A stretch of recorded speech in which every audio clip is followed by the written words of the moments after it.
Good evening. Happy Wednesday, everyone. I am Attorney Thelma Anderson from the Public Opinion Court in collaboration with the Real Life Street Stars, where we are breaking down every day recaps of the freaky Rico trial. And let me just say today,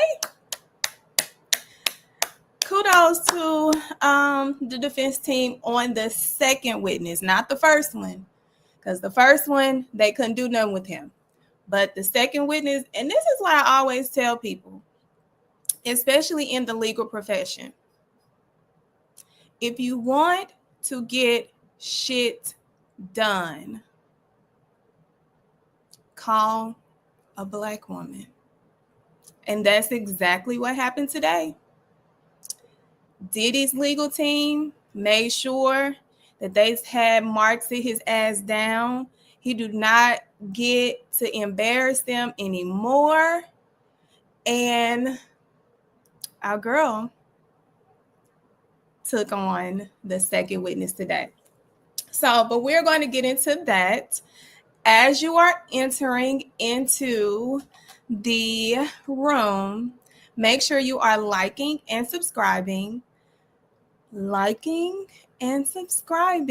as soon as you come in, you should just go ahead and hit that like button so that we can get this thing going. Because listen, I can't say this enough. I cannot say this enough. The defense has to be very strategic about how they handle each and every witness. And they got to come with that heat each and every time. So you all know, if you're new here, we do a hot topics before we go into the Freaky Rico breakdown. And listen, today's hot topic, we've already seen the toxic dynamic of DDG and Hallie. So if you have been on social media or the breaking news that has been coming through YouTube, you understand today that DDG has filed a response to block Hallie from being able to take their son, Halo, overseas while she's working. Well, to give you a little background context, Hallie filed a restraining order last month against DDG, rightfully so. And the judge granted the restraining order. And let me tell you the basics of getting a temporary restraining order. You have to be in danger. There has to be a present sense of danger or harm at the time you are presenting it to the court. It has to be close in time to where the court says, hey, yeah, we need to put some legal measures in place to keep these parties separated. We believe, based off of the evidence and documents that have been submitted, that we should grant a temporary restraining order. And what they also included, that Hello can travel with his mother, and DDG is precluded from having any unsupervised visits with Halo. And let me tell you why. Because the judge looked at it and said it rises to the level as such. So being that it rose to the level as such, she had a lawful restraining order, which is temporary, placed on him. And when you deal with individuals like DDG, and I'm going to tell you like this, Ruby Rose basically told her, like, girl, this is not him. Like, this not the type of look you should be going for. But what it appears to me with Hallie, she enjoyed the toxicity. She enjoyed the toxicity of who DDG was. And girls like that always do. Like, heck, I've been in situations where, yes, I have this career and people wouldn't expect me to date certain individuals, but you like who you like. And Halle liked who she liked, and she ended up with DDG, even with the warnings. So in us knowing, like, everything has pretty much been kept quiet like it should, but DDG has a way of going to his followers to create problems. He know exactly what he's doing. So today he decided, let me see if I can make this bigger. He decided that he was going to file a response claiming that Halle is an imminent emotional and psychological risk to their son.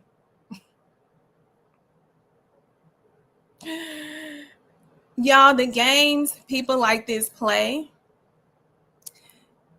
He said that she's an imminent emotional and psychological risk.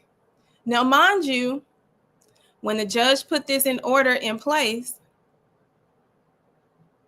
the judge said, oh, okay, I don't see anything that would make her a danger to the child. And he has not had any contact with her in all of this time because he's not able to. So what he has done is brought up old information.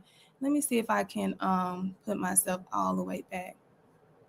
So here are some of the text messages that he's using in order to tell the judge, like, hey, she's not in any shape to have our son.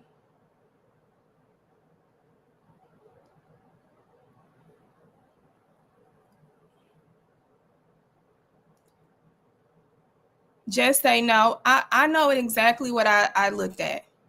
I know exactly what I looked at. So sit back and allow me to go through it so maybe you will understand why he's playing in y'all face. Because that's what abusers do. And also, to add context to it, she was in the middle of dealing with postpartum from having a child and not having a man be supportive of her postpartum like so many men do. They think it's a game that a woman carries a child for 10 months, pushes that child out, and y'all automatically assume that that woman is going to go back to normal.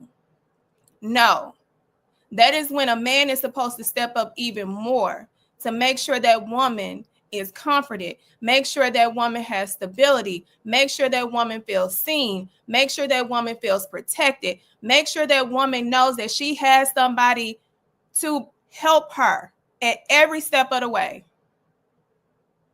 I am a woman and I'm seeing it both ways. You are a man, you don't know what postpartum is, and if you've had a child, I would hope that you understand that postpartum is a real thing, and a lot of women have killed themselves because of postpartum and because of men that don't show up and support. They show up, you stick your dick in it, and you don't pull out, and you got the woman pregnant, and you go all these months thinking shit is sweet, and this woman is nurturing your child, and when the woman has a child, y'all think that a woman automatically goes back to who they were before the child. So miss me with that. Now, back to some of the text messages. So let's talk about how old these text messages are. He's submitting text messages from August 23rd, 2022. It has no relevance. None whatsoever. Halle, and you show these text messages to whoever you want. Laugh about it now. Goodbye. He responds, I was in the shower. If you want to talk, you can talk to me in person. Instead of eating food without me, I never eat without making sure you eat first. What a bitch. What a bitch boy. You eating without me, that's a bitch. That's sassy. Okay, I'm leaving. The doors are locked. You can come get I guess the dog and your laptop and stuff tomorrow. He has text messages from March 21st, 2024. He skips over. Hold on, let me go down. This is why this stuff is not relevant. On March 10th, 2022, Hallie texts, answer the fucking phone. Answer the fucking phone. I'm going to try one more time. If you don't answer, it's over forever. I'm not playing, Daryl. That's it. He texts, I just want to be left alone. She texts back, I'm calling now. I have a knife. This is from March 10th, 2022. We are in in June of 2025. Grasping for straws. I'm calling for help, but why don't you care? Why don't care do you? Whatever she said. And she says, okay. And he says, have a knife what? Now we finna go to 2024. He said, she texts, this is proof. You leave me hanging as a mother. This is when they have a child, not when they do not have a child. You leave me hanging as a mother. You don't step up when I need you to. I'm begging you. I just found out you slept with Lala in Mexico. I'm going to kill myself tonight. My son would not be around for it. I hate you forever. You can have him and let her be his mom. I can't believe he says, I can't believe you're acting like this. She says, you put your penis inside of her in Mexico. She also then texts, you have ruined me and all of my happiness. You hang up when I'm begging for help. You're the only one. Help. I don't know what girl, what? Girl, I don't know them abbreviations, and I am too much of an auntie to try to figure them out. And you're so focused on being famous and having money when you don't ever see what's in front of you. Girl, Hallie, you are making my eyes go like, how could you openly talk about, girl, okay, I'm done fighting with that. I'm done fighting with her text messages. I can't.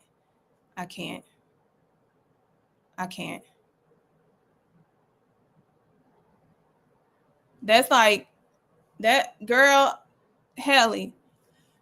Whoo, what kind of, y'all, I got to get myself together.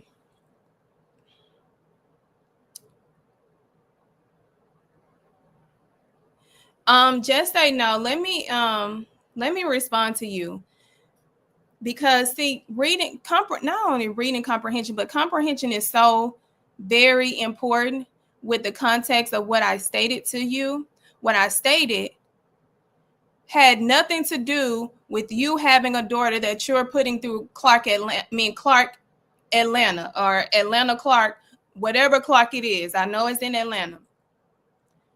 What I stated was what Hallie is going through is typical of what men do when women have a child, and they forget and they don't even think about the fact that a woman can be experiencing postpartum.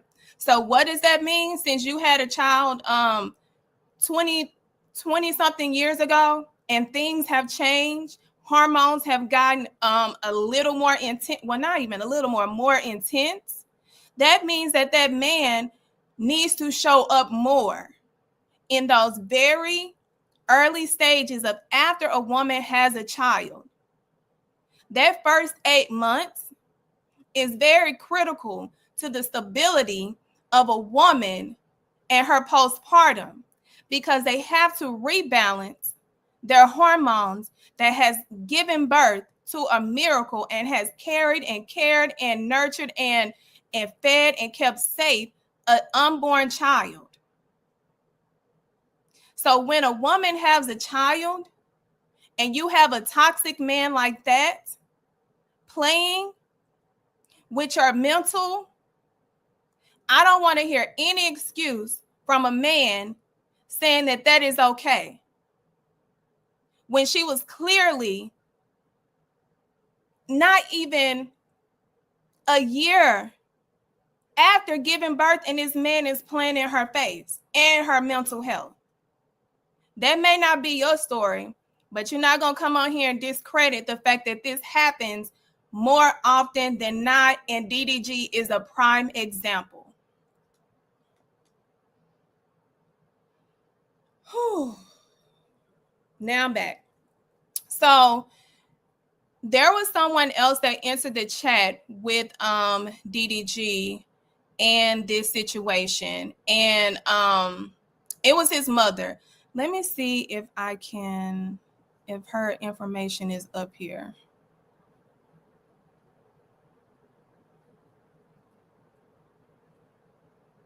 No, let me see if I can.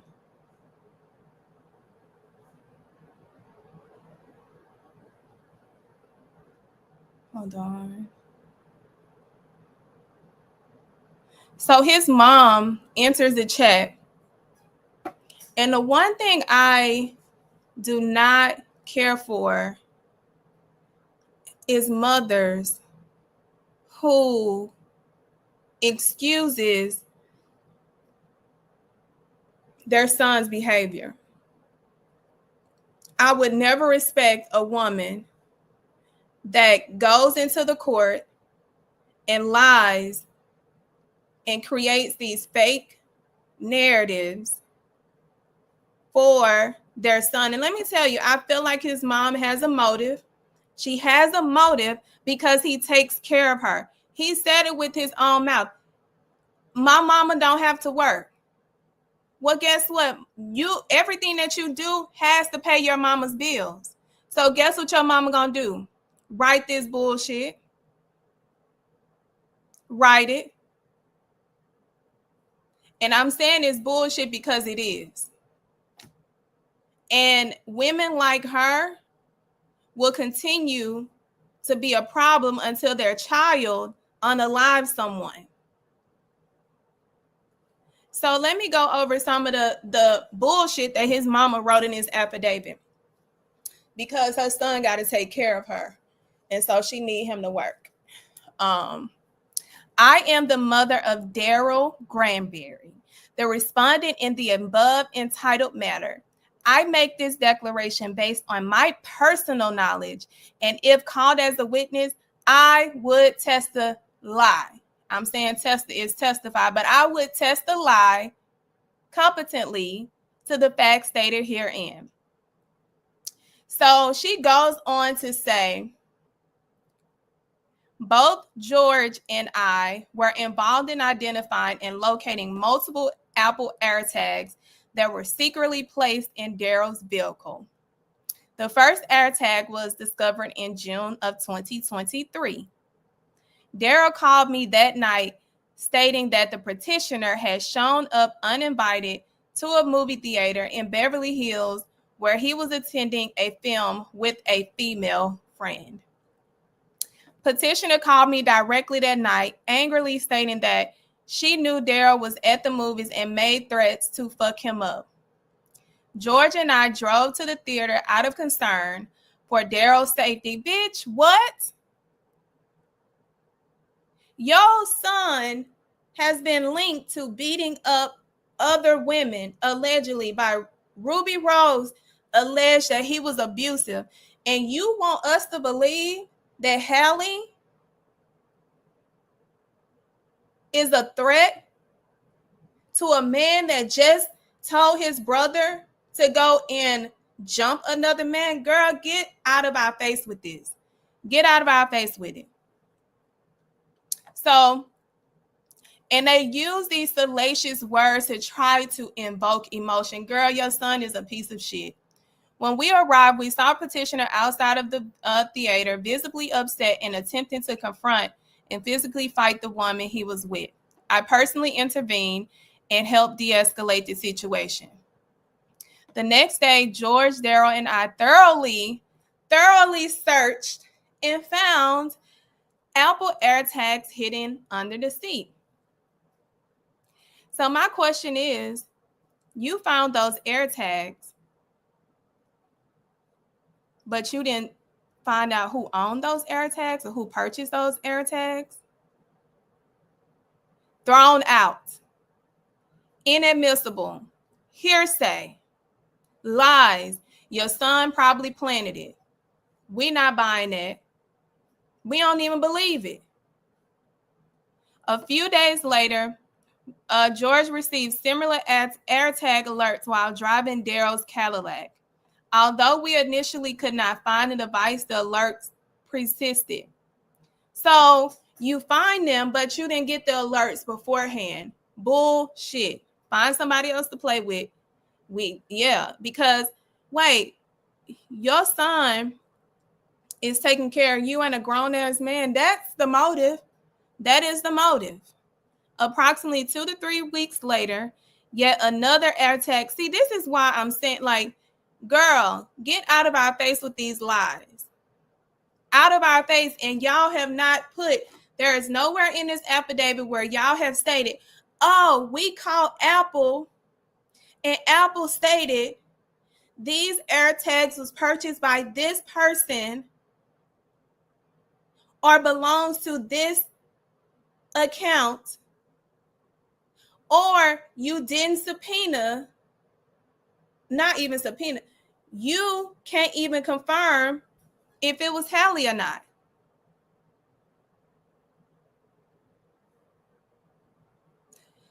In January 2025, I moved into Daryl's home because he takes care of his mama. That is perfectly fine. You just need to stop lying in our face. While helping clean and organize the house, I discovered a box of unused Apple AirTags in a drawer in Daryl's bedroom.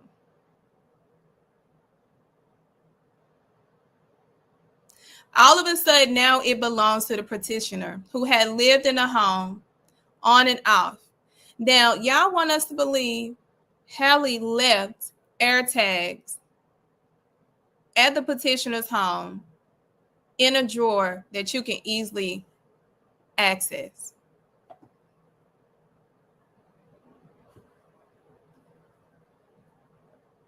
Mamas be lying. Mamas be lying. Mamas be lying.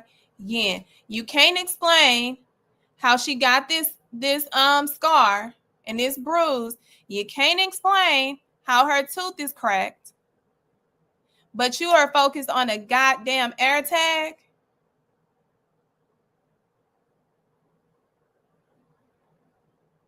Let me tell you why the judge is going to deny. Because one, it is so spread out. It is so spread out to the point that you do not have anything to link her to this fake narrative. It is not going to survive because she has credible, recent evidence of the violence that he has inflicted upon her. We also have a recent brawl where he is going to be his brothers or him as a whatever they're going to find, maybe a co-conspirator, whoever, is going to result in criminal charges as well as freaking civil suit. So DDG is going to lose this. He's going to lose it, and he deserves to lose it, and he deserves to suffer every consequence for playing with women.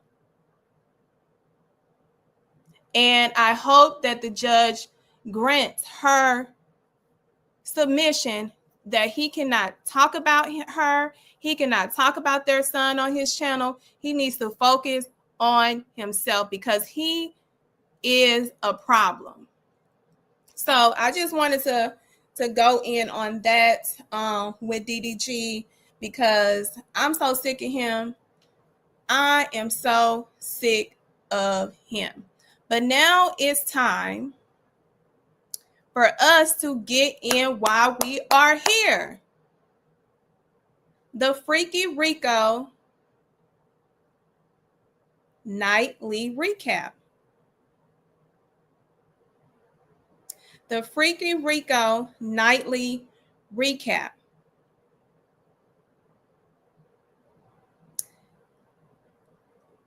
Listen, before we get started, make sure y'all are liking, and subscribing. And I'm going to give y'all an opportunity. If there was anything that y'all heard from the trial today that y'all want to talk about, put it in the comments. Put it in the comments. Because today, y'all know yesterday I said that the Diddy team got their ass smacked. And when I say smacked, it was smacked so hard that I was just like, y'all need to get one of them Diddy IVs because, and it was more so at the hands of Greg, his main attorney, who sucks. They do not, he had the easy witnesses, y'all. He had the easy witnesses and he sucked. So I'm like, they got to have a come to Jesus moment. They got to sit down and tell Greg that you got to sit this one out. You are the Shapiro of the OJ Simpson team, and we just cannot afford to let you get up and continue to embarrass us the way that you did. So today we had a different result. Now they did have an expert with the video, but I'm not going to talk about the video. We have exhaustively talked about the video.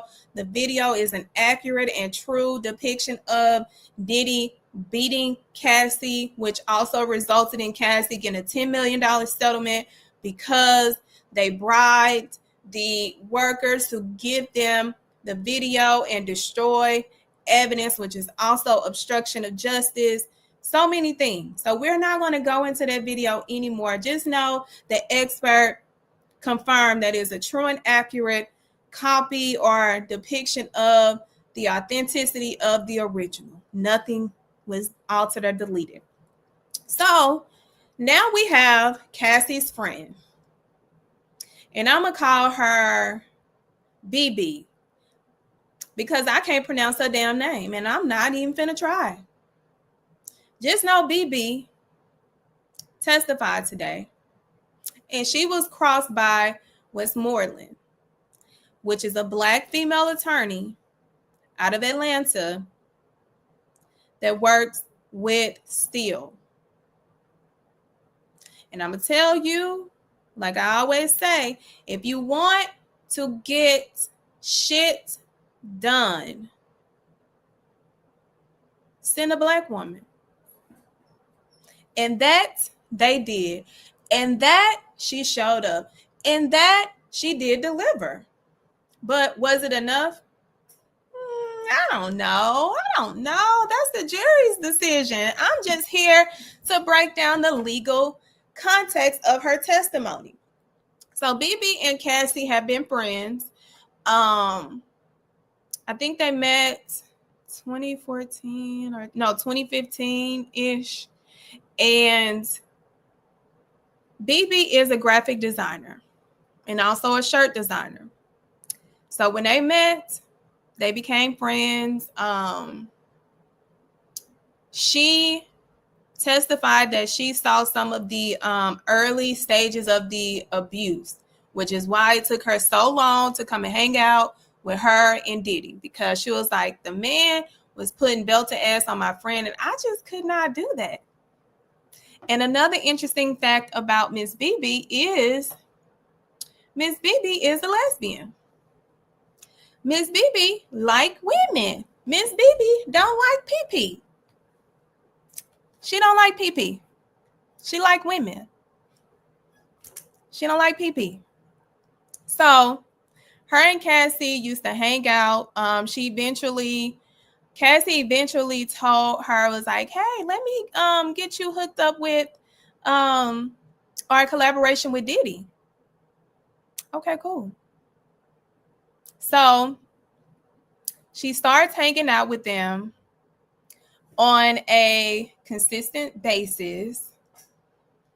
Well, guess who introduces her to drugs?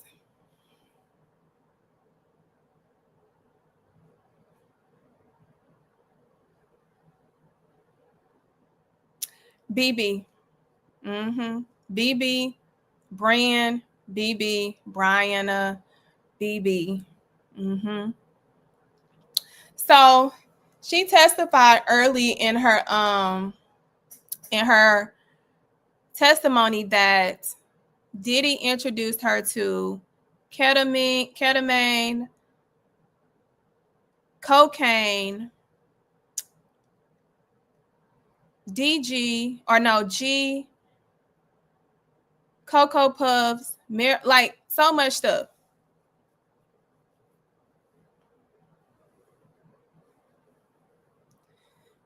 John, John.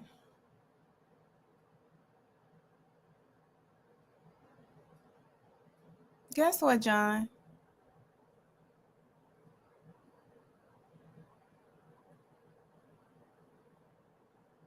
So, yeah, GB. So once she confirmed the type of drug, she then started to talk about how he had her going to buy drugs. So she started buying drugs for them and supplying the drugs. Sometimes Diddy would pay, sometimes Cassie would pay. But she became more of a supplier to Cassie at times, supplying her with large quantities of pills. Now, she started, getting on drugs as well. She testified that there was one point where her and Cassie was trying to get off drugs. They were so drugged up all the time that it was hard because drugs was around them all the time. So them trying to get off of drugs, it didn't work. So eventually, the most prominent reason that she was testifying is because she adds to the drug trafficking, she adds to the intimidation, the fear, the force, the threats, and the physical violence. So let's go over some of her testimony. The prosecutor asked, Mr. Combs came up to you behind on a balcony. What did he do to you? He lifted me up and put me on the railing. Prosecutor, can you show us how he held you? She says, to myself. Prosecutor says, show us. How much did you weigh? She says, I can't say because of the drugs, but about 115 pounds. What did Mr. Combs scream at you? He yelled, you know what the fuck you did? I said back, I don't know what the fuck I did. Now, prior to this, she mentions that Diddy on one occasion comes up to her and says to her, do you know that I'm the devil? I'll kill you. Now, this was prior to the balcony. And y'all remember we were trying to figure out who was on the balcony. Who was the one that was being dangled? Because people were saying, oh, it was Wale. Wale was saying, why would y'all be playing in my face like that? Ain't no grown man then dangle me over no kind of balcony. So the prosecutor said, how long did he hold you? She says, how long it takes to say that multiple times. You know what the fuck you did. You know what the fuck you did. You know what the fuck you did. That is anything. Listen, you dangle me, that's long enough. Soon as you Do whatever you finna do. That's long enough. It ain't no time limit. It's long enough. So she asked, the government asked, what happened next? He threw me on the balcony furniture. Prosecutor, were you injured? She said, I didn't know at first. The prosecutor says, well, what did Cassie say? She says, along the lines, did you just hang her over the balcony? Then I heard her girlfriend is in the house. So Cassie is like, you really hung this girl over the balcony and her girl in here? Like, you doing this in front of company? Really? So he said, she says, he left and I left. I wanted to take a shower. I felt disgusted. I saw a huge bruise on my leg with like a piercing in the middle of my back and neck pain. So what the government does then, so after she is dangled and threw onto the balcony, she takes a photo. She takes a photo. And let me tell you what the government does. They took that photo and did a metadata search on it. And what the metadata search does is confirms actually when the picture was taken. So they do their own sweep before the government can come in and try to say, nah, you ain't take this picture at the same time. This is a different kind of picture. But because what the government does is they take that picture and they do a metadata scan on it. And when they do a metadata scan, it confirms the validity, the date, and it can also confirm other things. When you go into your phone, I'm going to tell y'all, when y'all go into your phone, this is how they do the metadata. If you have a picture, go to that picture, scroll up. You can see the date, the time, where it was taken, like all kind of details. So that's essentially what the government had to do also that prevented the defense from trying to say that wasn't an accurate photo. So in the photo, it shows the injury. So she calls her manager and they said, if you're scared of anything, just go to the chiropractor. They didn't tell her to go to the police. They didn't tell her to go to the doctor. They said to go to a chiropractor. And guess what? She did. But just like every other witness, nobody told them that it was Diddy. Nobody told them it was the Dister. Nobody told them it was Freaky Rico Diddy.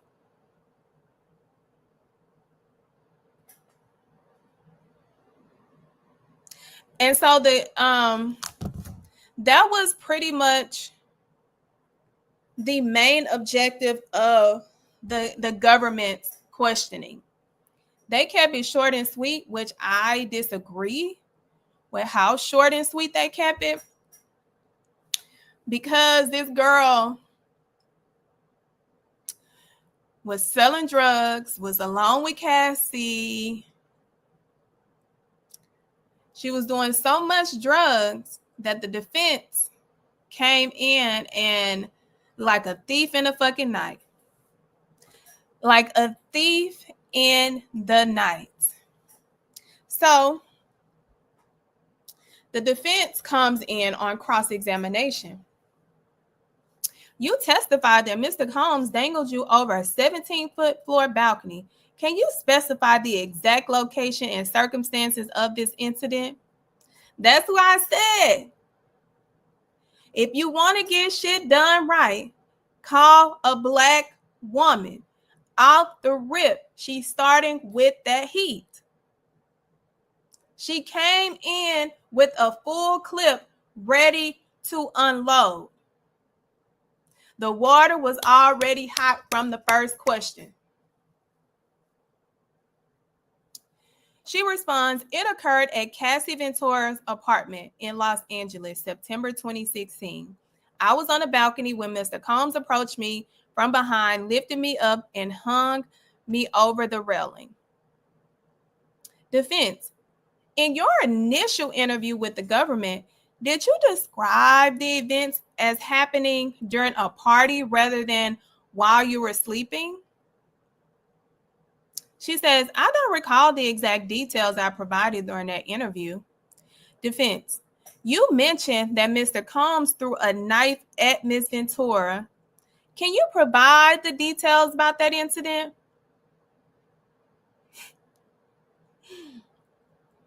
Yes, I witnessed Mr. Combs throw a knife in Cassie's direction. It came close to her, but I don't remember where he got the knife at the exact location or the exact location.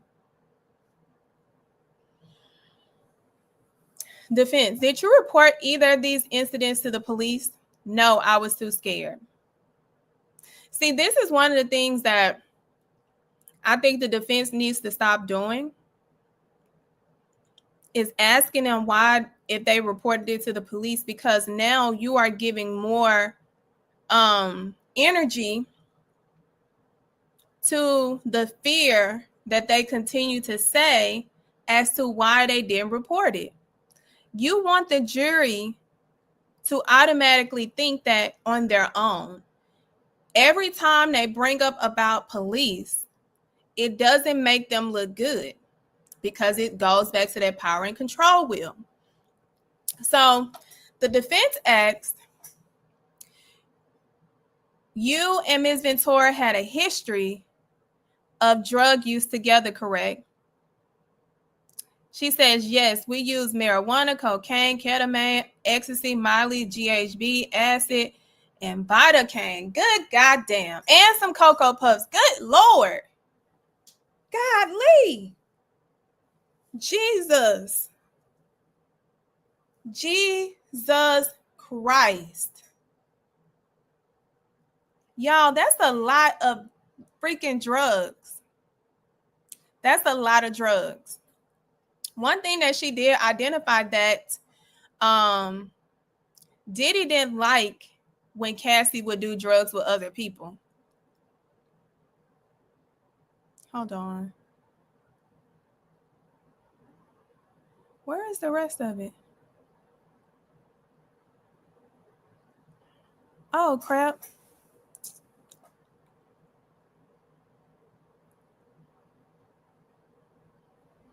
Where is the rest of it?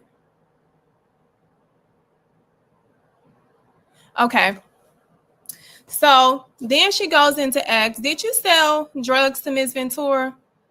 She says, yes, I sold drugs to her while we were working on the clothing lines together.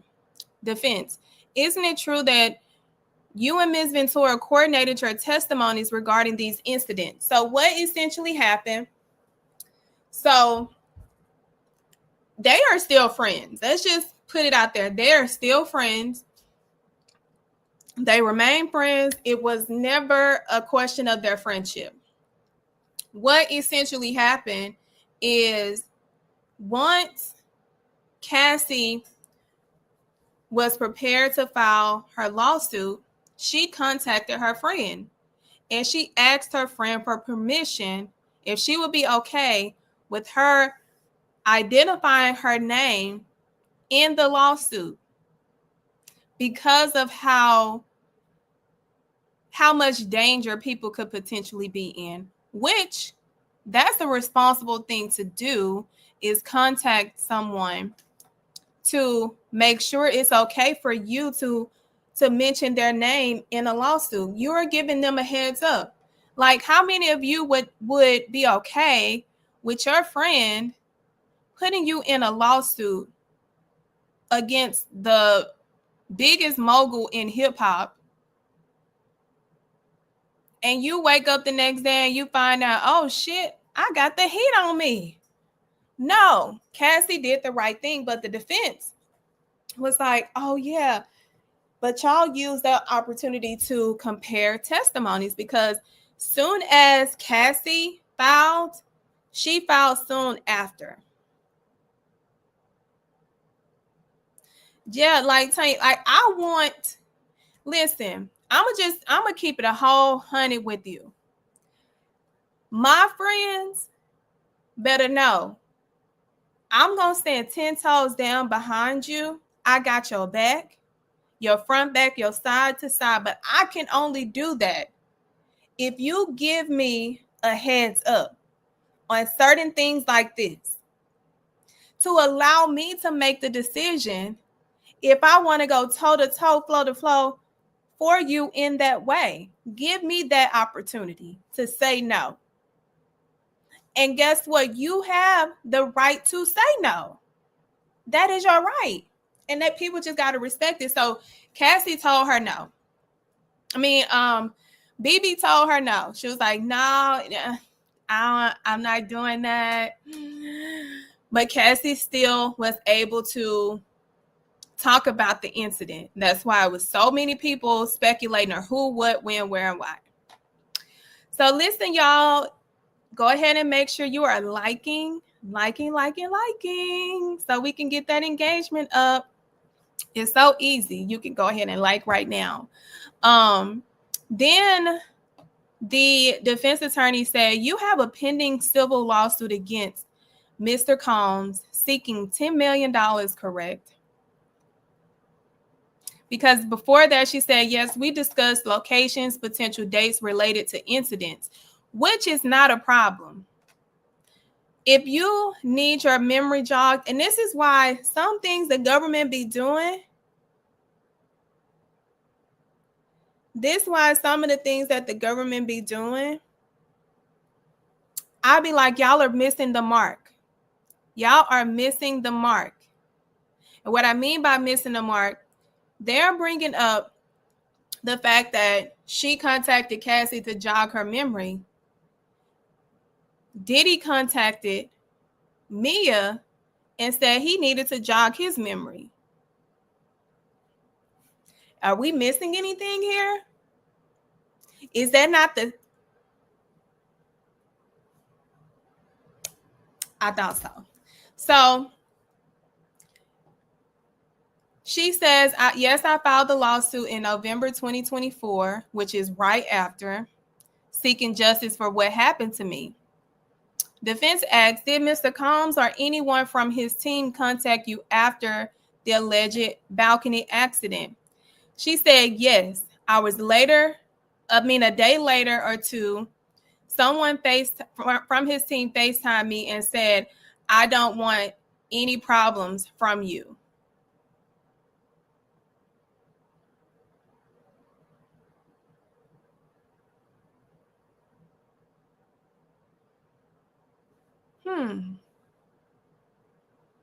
So the defense went on to ask, you and Ms. Ventura had a history of drug use together. She asked this again, but then she started to ask about, she tried to go in and say that they were gay, that they were sleeping together. She tried to insinuate that because she was like, yeah, you had Cassie do this very promiscuous kind of photo shoot. She was in a t-shirt, nothing under, and the water was, all over her body, all of that. So she was like, okay, we not kissing cousins.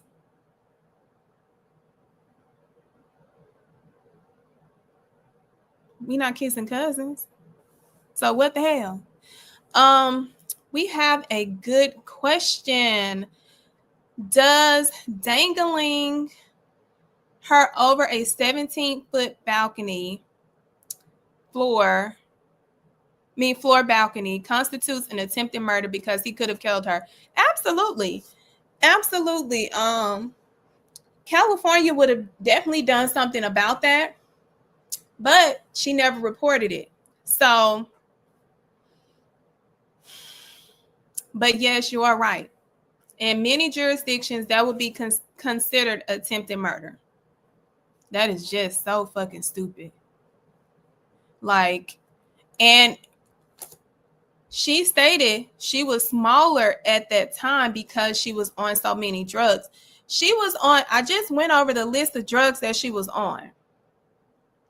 They were on so many drugs, y'all, that I do not doubt that she has memory loss. Because that's what Westmoreland was doing was going back and forth and regurgitating the fact that, oh, you don't know if this incident happened at a party or the knife happened at the hotel. You don't know. But also, I would tell you this. There is an issue when the government takes notes. When I was a former prosecutor, when I would take notes to the extent of everything they said. I did not add no fluff. I didn't add no remix. I didn't abbreviate. I was that type of detailed note taker. But even more so, those notes cannot be admitted. And oftentimes, the witnesses don't get to see those notes because they are technically that person's notes to refresh their memory about the interview that they had. So she kept bringing up the fact that she was like, the government, and she was like, I don't know what the government said, but that ain't what I said, which could very well be true. No one is going to take down exactly what the person said or the context of how they said it because you don't know that person, that you are not them. But I do believe she was effective in how she approached that cross-examination. And if you notice, because her and still work together, you can see the similarities in how he approached Mia and how she approached BB. That is the reason why I said the strategy that they have used should be the strategy that Diddy's team adopts. So, hold on, I got some questions. The trial is becoming boring. Why, Tanya? They still got so much more to go. Still. Oh, and I got something at the end for y'all that I got to let y'all in on that I am predicting. And anytime I predict something, just know it's going to happen. They are saving the best for last, but we're going to get into it. Why wasn't she allowed to talk about Diddy trying to bribe her? So,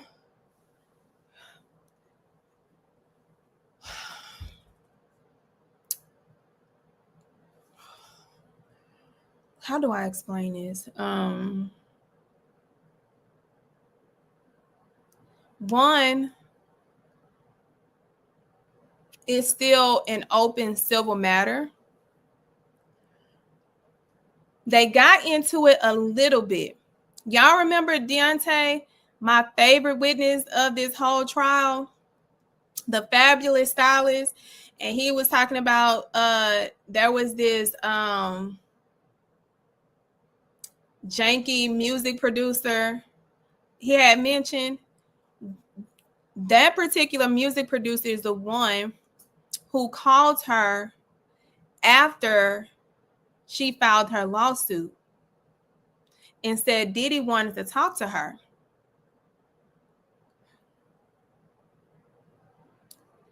I believe because it's still open, there are just certain details that the court is not going to allow to come in. But I can tell you the defense did go in on her former attorney. Blackburn. Y'all, Blackburn irritated the hell out of me when he started trying to be Buzz Lightyear. He started trying to be Buzz. He wants to be the black version of Tony Buzz Lightyear, aka Busby. He fucked that petition up. He went in and put shit in that she ain't even tell him. She didn't tell him she was essayed. He put that in there. He put the mere fact that I guess when he picked her up, there was a little groping when he was trying to dangle her. He put it as essay. it was so much stuff that he put in there that was not reliable or from the words of the victim. She dropped him. He also is the attorney for Lil Rodney. Let me see.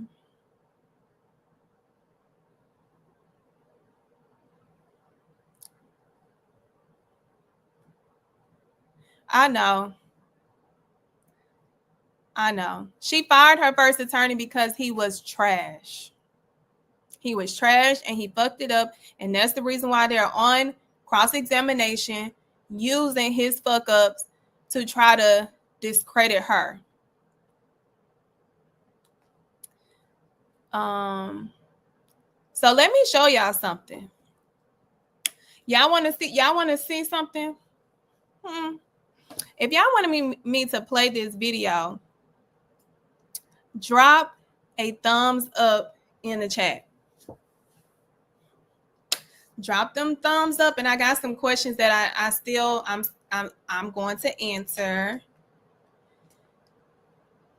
But if y'all want me to play this video, it's like a short video, but it's giving stalkerish. But I'm gonna give y'all the opportunity to say if y'all want me to play it. Okay, cool. Let's see. Where is the present? Share screen. Let's go on to Mr. We're super tough dad so I'm like currently background and then I so I'm not saying anything. Okay. Are you referencing anyone specifically? Yes, several people. Some of the victims? Several of them. Several of the victims. Okay. Thank you. What do you guys look at? Tyrone Blackbird. How are you applying speeding? Just answered her and I told her they were in the nickel statements because of the bad weather. Thank you.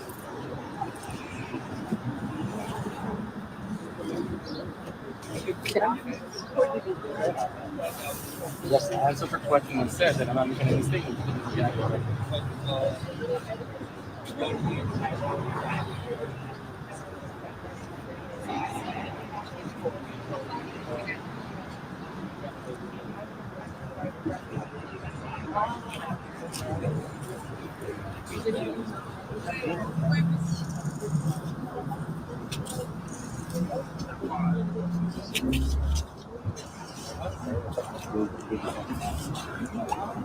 How do you feel about people saying that you're a clout-chasing lawyer? Just like I answered that woman's question earlier, I'm not speaking as pursuant to the bad water. That's how I feel.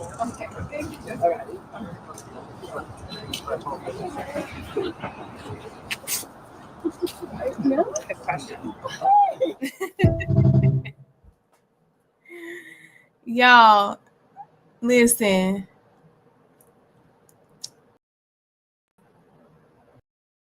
Hold on, let me see. Stop sharing.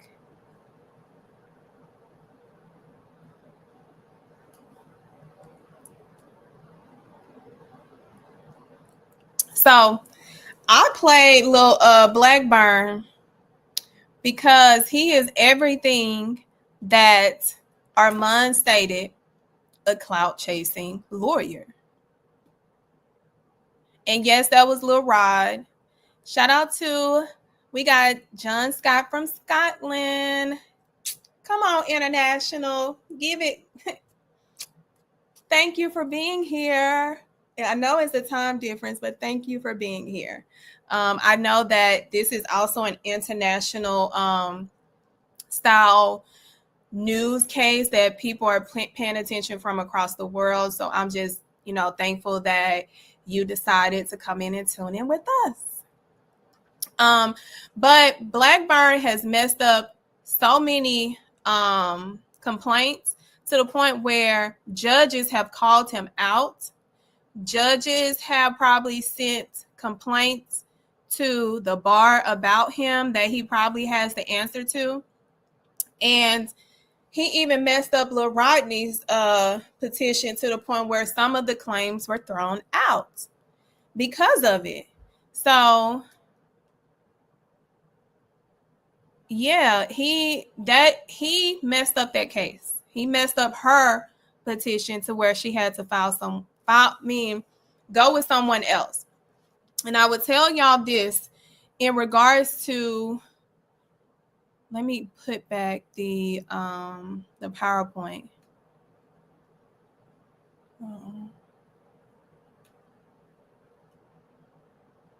Oh, wait. Where is the PowerPoint? Did it go away?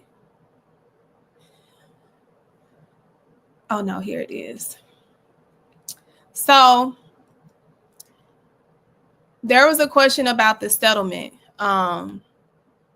When she filed her lawsuit, there was another attempt to tamper because the fake music producer that Deontay Hayes stated, who works with Diddy, called her and said Diddy wanted to talk to her. She didn't want no parts in it.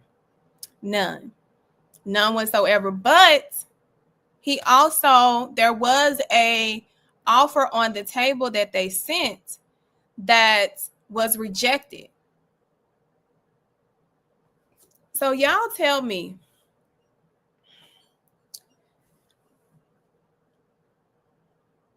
and this is something I believe the state is also not capitalizing on.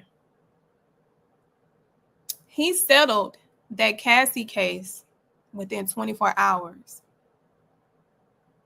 Y'all do know every claim, including this, was a part of that petition that was filed, and he settled, which means there was some truth to it. He could have put up a fight. He could have went to trial. He could have got the court to dismiss certain claims. But with him settling, what he's essentially saying, I am responsible. And this more than likely happened. I more than likely did this to this victim and any other allegations that are included in this petition. But the government is not using that to their advantage. Oh, we got another international. Welcome. All the way from down under. Yes. Come on down under. Yes. Listen, I can't wait to come to Australia, but I heard it take about 24 hours to get over there. And baby, I'm gonna need to be asleep the whole time. I guess 24 hours. 20, but I heard it's so beautiful over there. So yeah, I'm gonna have to get there one day. But thank you for joining all the way from down under.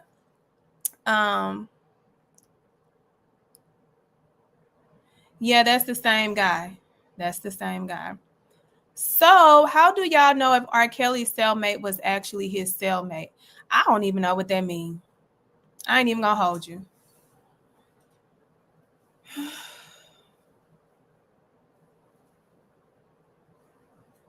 Hold on.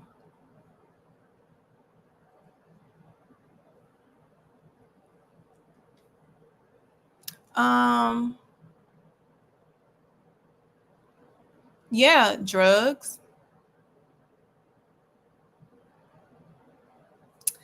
Yes, thank you, John. Thank you.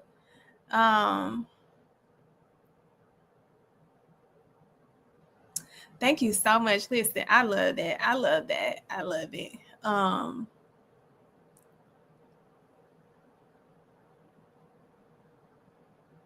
The bugs, Sassy Cassie, the bugs.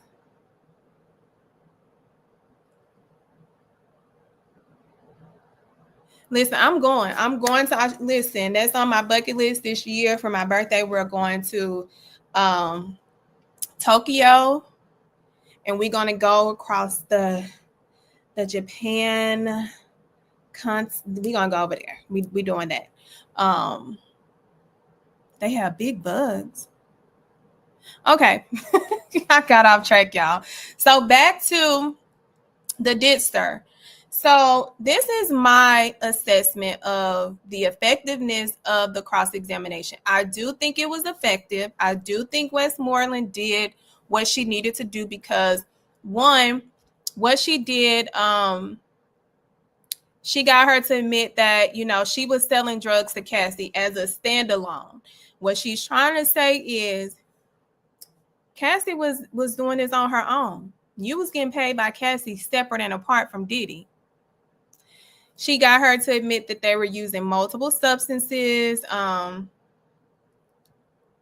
They also opened the door to argue that she was not a coerced victim, but an active participant in illegal behavior.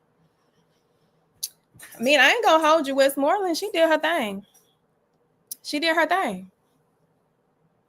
She did her big one. She re-entered the no police report. I'm against it because, like I said, it highlights the fact that she was too scared. Like everybody else is giving too much light to that. So I would have let the jury make that assumption. But sometimes the defense feels that is that's an advantage. She opened up about their civil lawsuit that could be like her original lawyer was doing some shady shit. Like he fucked that petition up for the most part. They are re-putting in the jury's mind that this is financially motivated. And of course, going into the fact that her and Cassie was comparing dates and incidents and trying to remember certain things, which the government will have to come back on that redirect and and rehab that. But that's something that the defense did. And she did it effective. This is just some of the things that I saw. I'm like, I gotta give her kudos because the way they got their ass kicked yesterday, I was like, ain't no way they coming back from this. But you want to get something done, send a Black woman. Now, some of the things that I didn't think that they did great was the fact of, I don't think they tore into the fear response and trauma because she was crying on the stand. Her emotional reaction was very authentic, very in the moment when she recalled him saying that he was the devil and nearly throwing her off the balcony. The obstruction was confirmed, and I don't believe that they put any holes into that. Her testimony when she said someone from Diddy's team FaceTimed her and said, I don't want any problems from you, strongly supports witness intimidation and is one of the predicates for Rico. Also, there was no denial of the balcony assault, just trying to get her to say it didn't happen a certain way or at a certain location. So she stood on the account that Diddy lifted her over the railing, screamed at her, and threw her onto the balcony furniture. Now, mind you, she had photos. They didn't, if you listen to the testimony, they did not say the photo was not a true and accurate photo. They did not discredit the photo of her bruises. That says a lot. That says a lot. So that's where I think that they were less effective in that sense.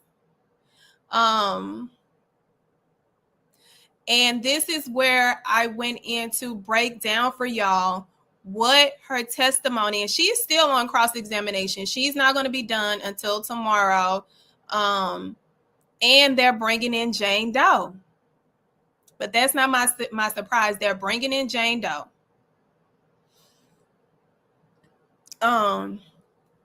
So how she confirmed the the Rico, there are some predicates that she confirmed, like the drug sales, the fear based on control, that supports the Rico. But the defense did attack her consistency and framed her as complicit, which is important. She did give them obstruction, which is witness tampering, which is a predicate, which was strengthened for the prosecution when that FaceTime happened. Now, here is why I said the defense partially succeeded in poking holes in her testimony is because of the drug use and sales that she did with Cassie solo and sometimes apart from Diddy, highlighting the civil suit and suggesting that they were comparing testimony. So what I always do is I'm going to give credit where credit is due. I'm going to give credit where credit is due. And I think they were effective in that way. Did they win it all? No. But you gotta take it one slice at a time.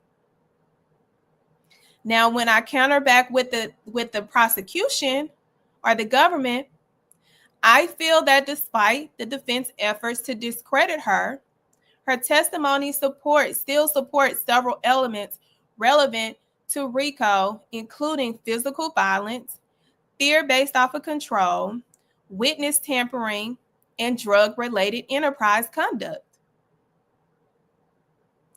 I believe that the government on redirect needs to reiterate the narrative to show a pattern of abuse and the structure of the criminal enterprise that her predicates, based off of her experience and involvement, adds to. So this was, I'm going to give, because she's still on cross-examination, I'm going to give a little lead to the defense. I'm going to say the defense, just from this witness, if I give it to both, then the government would take over because the video expert definitely killed their narrative of this wasn't a true and accurate depiction. But I'm speaking solely on the witness that has the testimony and the experience with them during this incident. So right now, I'm going to give the defense a little lead. Tomorrow, it may not be like that, but you got to call it like it is. When one does bad, you got to call it. When one does good, you got to call it. Yesterday, I said the defense got their ass kicked. Today, I'm like, they got a little slightness. Like, you got to be fair. You got to be fair. I see some comments. Oh no, Sassy, I hope you get better. I hope you feel better.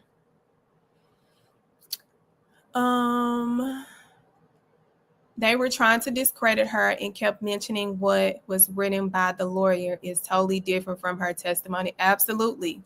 And that's what the government has to reiterate. Diddy never been around my daughters at the same time Cassie will never be around my sons. Wow. Yeah, I feel like he's done.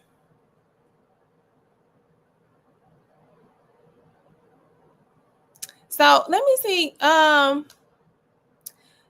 Listen, okay, so you in Tokyo. I need you to DM me on Instagram at Lawyer Bay ESQ because, you know, with this itinerary, we need to know where to go for everything. Like, you know, is the red light district in Tokyo? I know I'm getting off topic. Diddy couldn't do that with all that baby oil. Come on now. Who is Jane Doe? We are going to hear from Jane Doe tomorrow, y'all. Jane Doe is definitely testifying tomorrow after BB. He or she is definitely testifying. So tomorrow we gonna have the heat as well. I'd be real nervous if Westmoreland was questioning me. She is savvy with her questions. Yes, Sassy Cassie, that's what I said. That's what I said. That girl, she did this. She did that today. That's why it's like this. She did that today. Mm-hmm.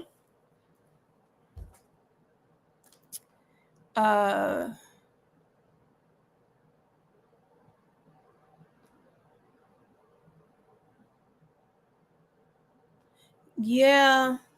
Y'all, these responses are spot on.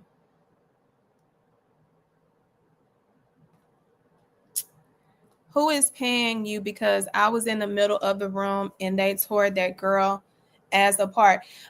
Craig, it looks like you have not been here all this whole time. Can y'all explain to Craig that I went over how Westmoreland did her thing today? Can y'all explain to Craig, who's late to the party, that I gave the edge to the defense after they got their ass kicked yesterday, knowing that they still have her on cross and the government has to redirect her? Can somebody tell Craig how we are fair over here? We call it like it is. If one has a good day and the other one has a bad day, we gonna let it be known. Can somebody fill Craig in on the etiquette of the public opinion court? Because clearly Craig just tuned in.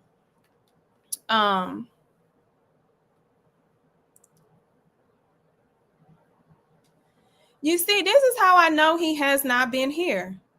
This is how I know he is just tuning in. Because there is nobody in here that is having this type of conversation. Because if you were here the entire time, this wouldn't even be a question.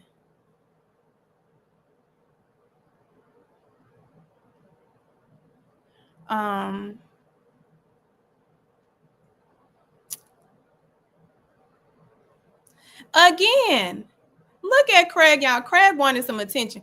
Can y'all tell Craig that Craig is loud and wrong? Tell Craig that he was late. Tell Craig to admit that he was late. Tell Craig that you can't come to the party with an opinion if you was not here from the beginning to get the whole story.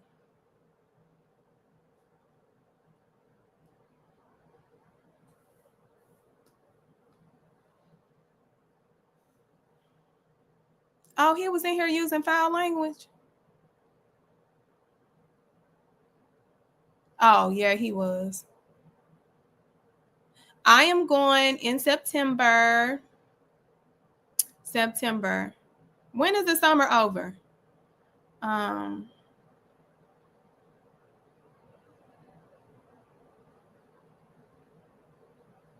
Yeah, Craig be Craig, and Craig act like Craig off of Friday. Emotional and jobless.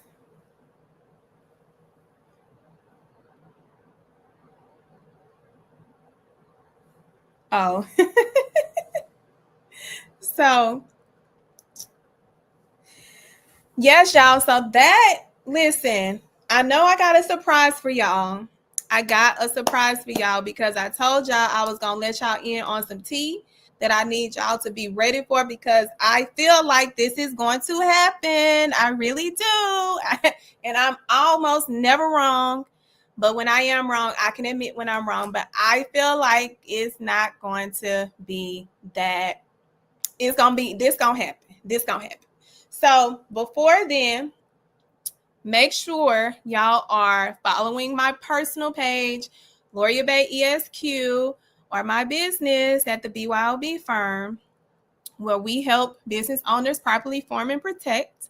And if you are an entrepreneur, it's time to get your business affairs in order and just set up your consultation. Also, we have some announcements coming very soon with the BYOB firm. We have some announcements coming.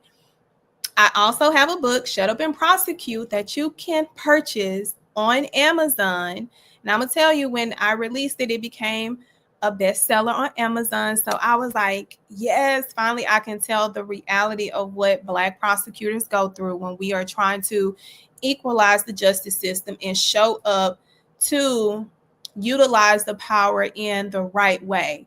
Baby, and I expose it all. The politics, the corruption, the lies, the discrimination, the racism, the sexism. Yeah. But y'all can get a copy or get a copy for your friend, your family member at Amazon for Shut Up and Prosecute. And don't forget to follow my YouTube, The Public Opinion Court. Subscribe there, as well as my TikTok. And join me on Fanbase at the After Dark at Laura Bay ESQ, because I do have After Dark after this that I will be going to, where I allow the audio room to be the audio room, raw and unfiltered. So now that we have, good night, Scott. Now that we have that established, I predict, because on the indictment, y'all, they have defendants that are sealed.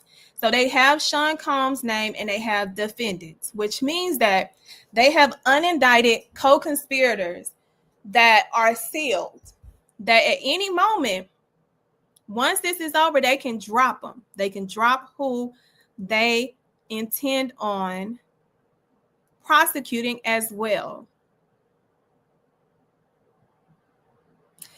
Tanya, you did the right thing. You are in. I did message you back, so you should be able to see it. You should be able to see it. I did message you back. But I predict that trifling as KK and trifling as D-Rock are going to be the last government witnesses. That's just my prediction.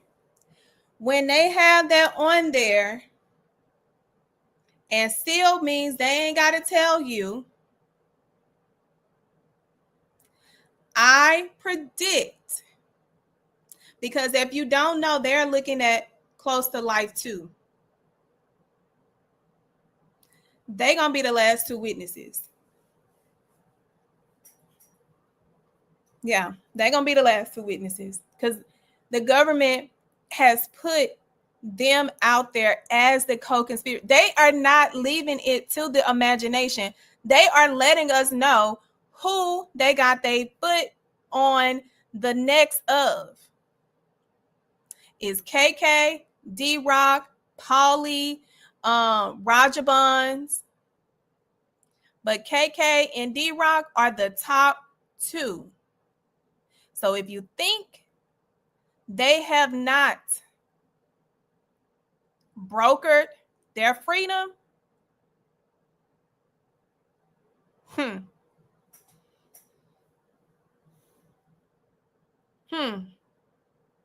No, he doesn't know. He doesn't know. He does not know. Because when it's sealed, it's sealed. Can't nobody get access to it. That's the difference between the government and the state. So let me ask y'all, do y'all think that the government is going to call them as the last two witnesses? If you think so, put a thumb in the chat. If you think that the government enticing that indictment, letting us know that they have unindicted co-conspirators, which means that the two that they are putting the heat on the most, like they have inflamed they so burnt that a fire extinguisher ain't gonna help them get unburnt. I think they're gonna be the last two. I'll be sure it's still coming up.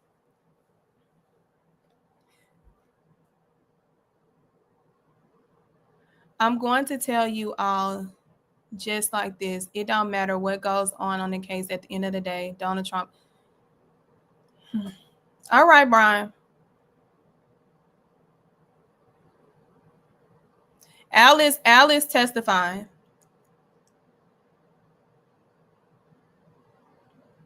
Alice testifying. And Caleb, I was not trying to put you in timeout last night. I promise. I was trying to put the other person in timeout, and you so happened to come in with your comment, and it clicked on you and put you in timeout.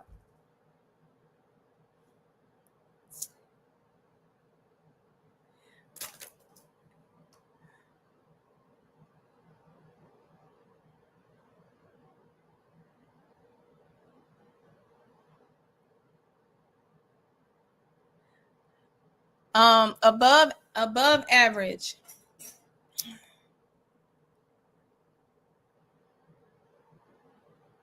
Above average. He objected to me. So earlier I was talking about DDG, y'all, and how Hallie was going through postpartum last year. And he said, objection, Your Honor, accusatory. I really like that. I'm not even going to hold you. I'm going to let you have this one. I'm going to let you have this one. You ate with that one.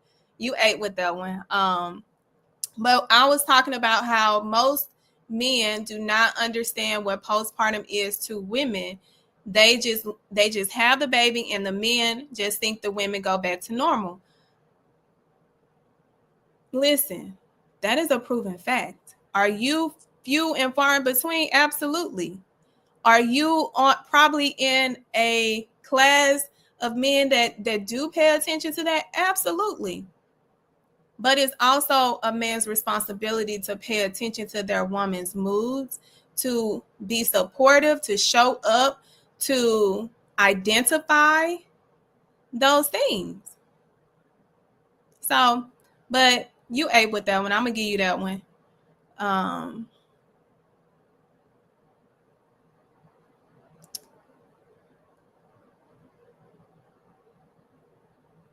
So with that, ladies and gentlemen, thank you for joining the Public Opinion Court in collaborations with the Real Life Street Stars. But tomorrow is going down in the paint. Jane Doe is going to be on the stand. That is another victim. We're going to see how that goes, because it's getting real. But I'm going to see y'all tomorrow, same time, same place. Get your questions, have your questions ready. We're going to vibe out. We're going to talk about it. We're going to hit the hot topics short and sweet. We may not even hit the hot topics depending on how explosive Jane Doe is tomorrow. So I will see y'all tomorrow. Y'all have an amazing Wednesday night and have a wonderful Thursday. Okay? See y'all tomorrow.